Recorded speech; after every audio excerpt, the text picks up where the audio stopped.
Jesus was once asked by one of his followers, how many times are we required to forgive someone who wrongs us? Is 7 times the right number? Jesus responded by saying, not 7 times, but 77 times. Now that's not to suggest that it's okay to bear a grudge after the 78th offense. Rather, Jesus is suggesting that our willingness to forgive should be unlimited.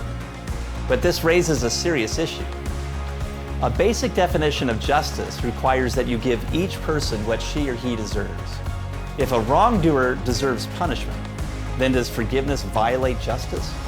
By commanding us to forgive, is Jesus calling us to be unjust?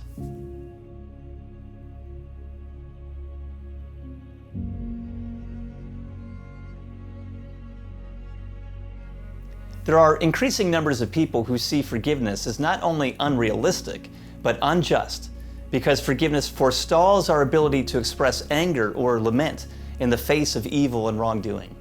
Forgiveness, it seems, fails to hold people responsible for the things that they've done, and therefore it perpetuates injustice. How should we respond to this? For starters, it's important to note that when Jesus commands us to forgive, He's telling us how to respond to someone who has wronged us on a relational level. Jesus is not suggesting that wrongdoers should not be held accountable for their actions, or that you should not seek legal redress if that is warranted. Nor is Jesus implying that you should continue to put yourself in the exact same position to get hurt all over again. Given the confusion surrounding forgiveness, it may be important to describe what forgiveness is not. First, forgiveness is not excusing. On the surface, forgiving someone and excusing someone might seem to be identical, but they are, in fact, opposite. When you excuse someone, there's nothing to blame.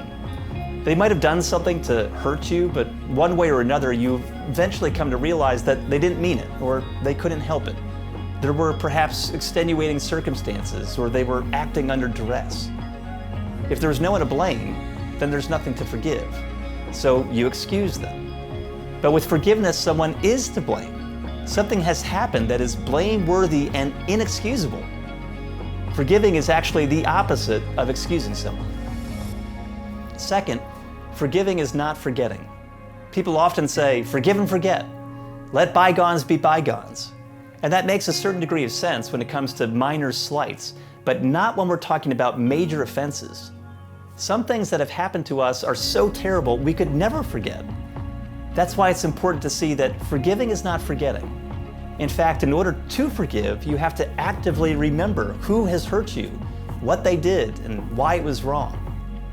Now, it's true, the prophet Jeremiah says that when God forgives us, He remembers our sins no more. And Isaiah says God casts all of our sins behind His back.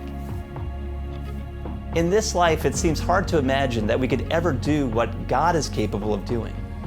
But it may just be that when God ushers in a whole new world, where all suffering and injustice will be healed and made right, maybe then it will become possible for even the greatest tragedies we have faced in this life to slowly fade into oblivion. Perhaps then we'll be able to forgive and forget in God's promised future. But in this life, we must remember in order to forgive. Third, forgiving is not feeling. Many people would say that you could never forgive someone unless you feel like it. But forgiveness is first and foremost an action. It's a decision of the will. It's a choice rather than a feeling, which means that forgiveness is often granted before it is felt. Forgiveness is a process. Our feelings of anger and outrage are real.